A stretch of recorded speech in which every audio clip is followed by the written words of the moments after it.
Student,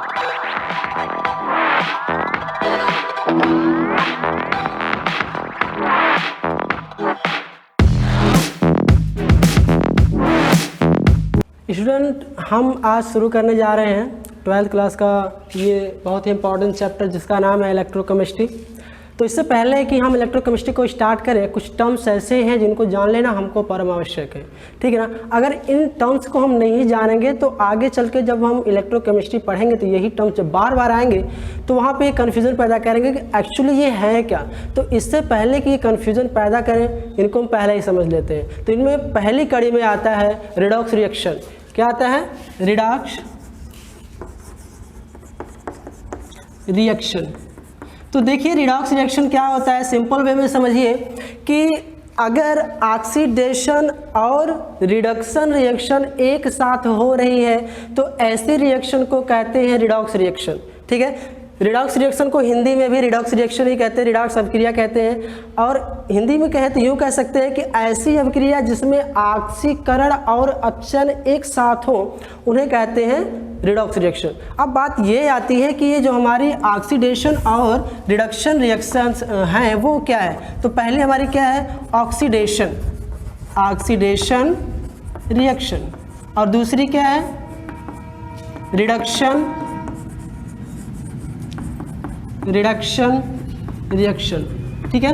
तो देखिए यूँ तो कहने के लिए ऑक्सीडेशन और रिडक्शन रिएक्शंस की बहुत सारी डेफिनेशंस है, लेकिन जो हमको यहाँ पे मेनली काम आएगी वो है ये कि अगर कोई एलिमेंट ऐसा या फिर कोई कंपाउंड ऐसा है जो रिएक्शन के दौरान इलेक्ट्रॉन को लूज कर रहा है तो वहाँ पे ये कहा जाएगा कि ये जो पर्टिकुलर स्पीसीज है, ये जो हमारा एटम है या फिर ये जो कंपाउंड है उसका ऑक्सीडेशन हो रहा है। जैसे एग्जाम्पल के तौर पर हम देखते हैं यहाँ पे, जैसे मान लीजिए एक जिंक है, जिंक मेटल, ये जिंक का एटम है। अगर ये इलेक्ट्रॉन को लूज करके Zn2+ आयन बनाया, अगर 2+ आयन बनाया इसका मतलब कितने इलेक्ट्रॉन लूज किया?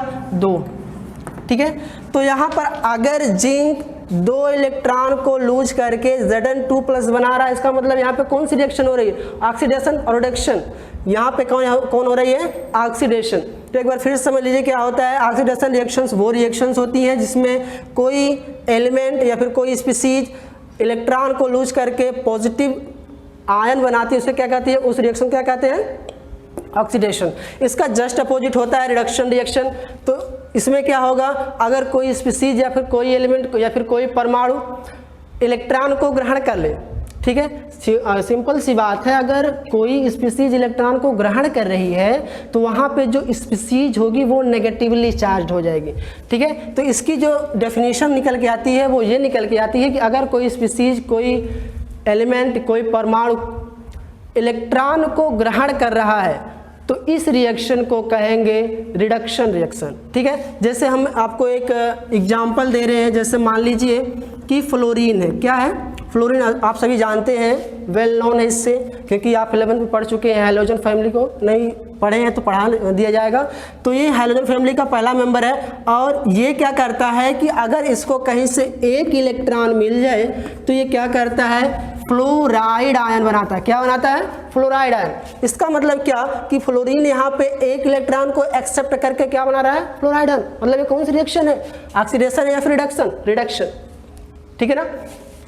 तो रिडॉक्स रिएक्शन क्या होती है? जहाँ पे ऑक्सीडेशन और रिडक्शन एक साथ चलता हो उसे क्या कहते हैं? Redox reaction. अब यहाँ पे एक टर्म, 2 टर्म और हैं। इससे पहले कि हम इलेक्ट्रोकेमिस्ट्री स्टार्ट करें, वो कौन कौन से हैं? एक होता है एनोड और दूसरा होता है कैथोड। पहला क्या है? एनोड, और दूसरा क्या है? कैथोड, ठीक है। अब देखिए एनोड क्या होता है और कैथोड क्या होता है। देखिए एनोड वो टर्मिनल होता है जहां पर स्पीसीज का ऑक्सीडेशन हो रहा हो, ठीक है। क्या? एनोड वो टर्मिनल है जहां पे किसी भी स्पीसीज का ऑक्सीडेशन हो रहा है, उसे क्या कहेंगे? एनोड। और इसका जस्ट अपोजिट होता है कैथोड। कैथोड वो टर्मिनल है जहां पे किसी भी स्पीसीज का रिडक्शन हो रहा हो, उस टर्मिनल को क्या कहते हैं? कैथोड। देखिए यहाँ पे क्या, एनोड पे क्या होगा? ऑक्सीडेशन होगा, मतलब ऑक्सीकरण होगा, जैसा कि हमने पहले ही इसको समझ लिया है कि ऑक्सीकरण क्या होता है। और कैथोड पे क्या होगा? यहाँ पे रिडक्शन होगा। क्या होगा?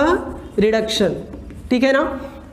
देखिए अब ये जो पॉइंट है आगे जब हम पढ़ेंगे गैल्वेनिक सेल और इलेक्ट्रोलिटिक सेल, तो दोनों में जो एनोड और कैथोड है थोड़ा सा कन्फ्यूजन होगा, लेकिन हम उस डाउट को वहाँ पे क्लियर कर लेंगे। ठीक है, ज़्यादा कन्फ्यूजन की बात नहीं है, थोड़ी सी है। देखिए क्या कन्फ्यूजन है, जब हम गैल्वेनिक सेल पढ़ेंगे उसमें जो एनोड होता है ना वो नेगेटिवली चार्ज होता है और जो कैथोड होता है वो पॉजिटिवली चार्ज होता है। मतलब एनोड पे ऋण आवेश होता है और कैथोड पे धन आवेश होता है। लेकिन जब इलेक्ट्रोलिटिक सेल पढ़ेंगे तो वहाँ पे देखेंगे एनोड पे धन आवेश होता है और कैथोड पे कौन सा चार्ज होता है? नेगेटिव।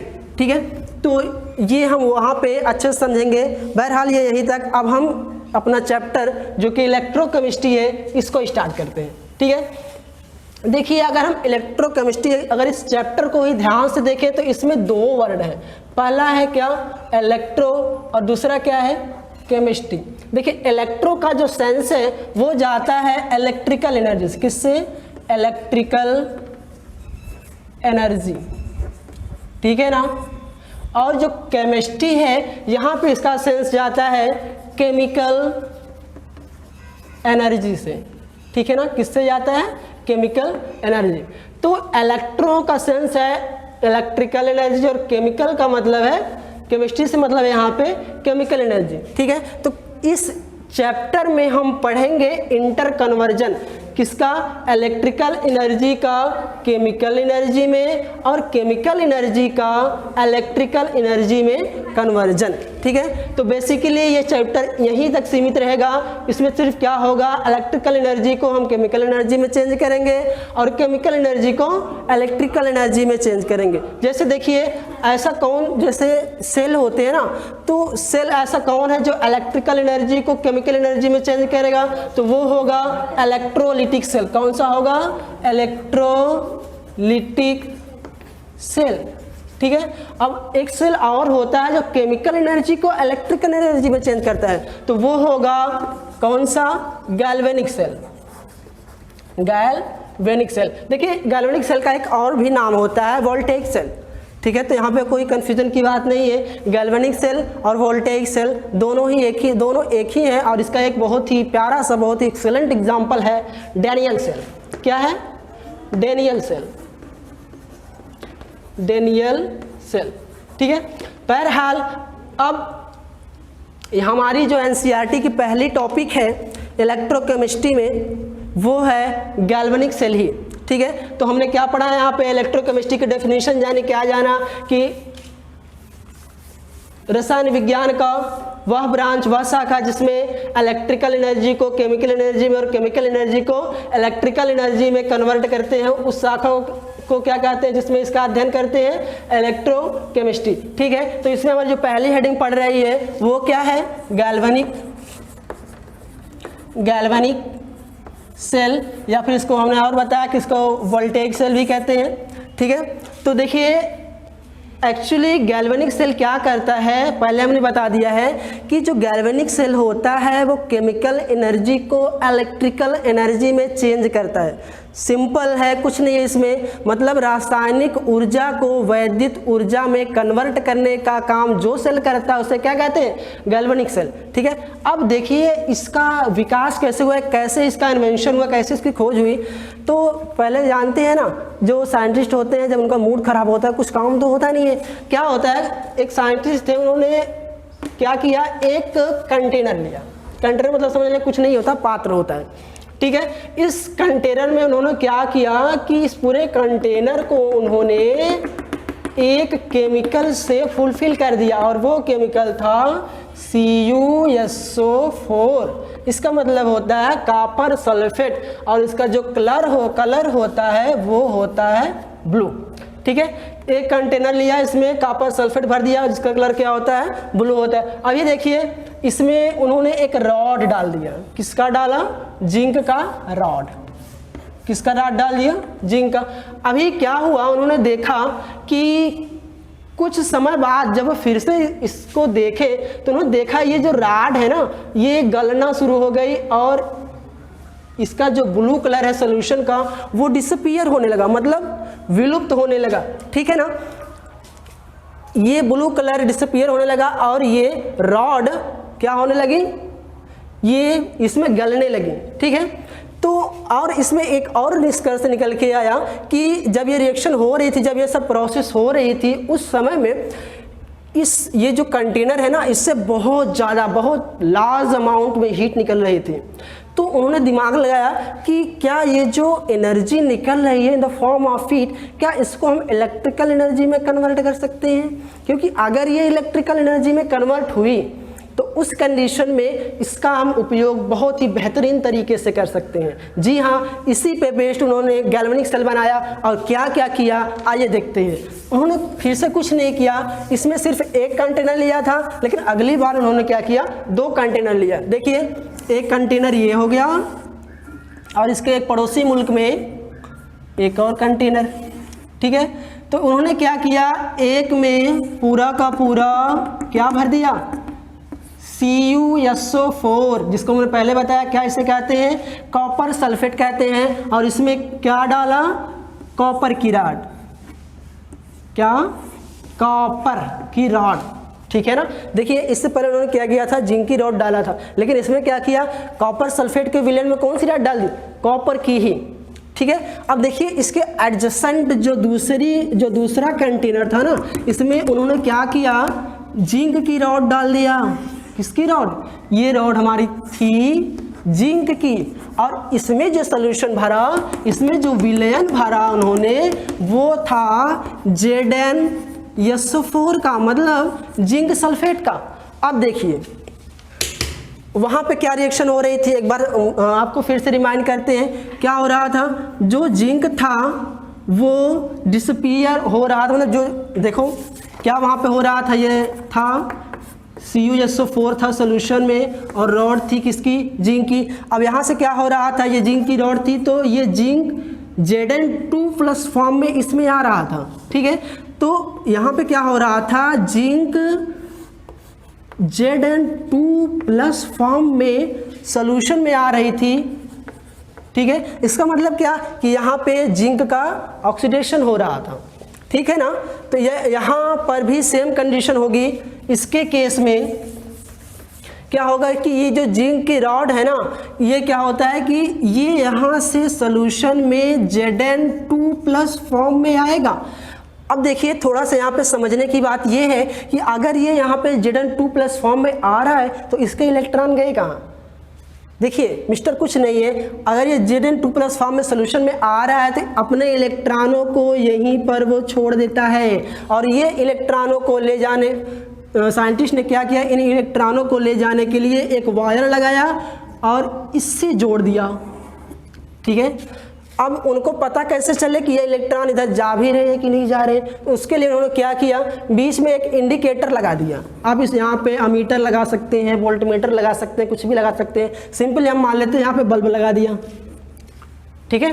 अब देखो अगर ये इलेक्ट्रॉन इधर से इधर जाएगा, इसका मतलब क्या है कि ये बल्ब हमारा जो है वो जलने लगेगा, उसमें ग्लो होने लगेगी, ठीक है।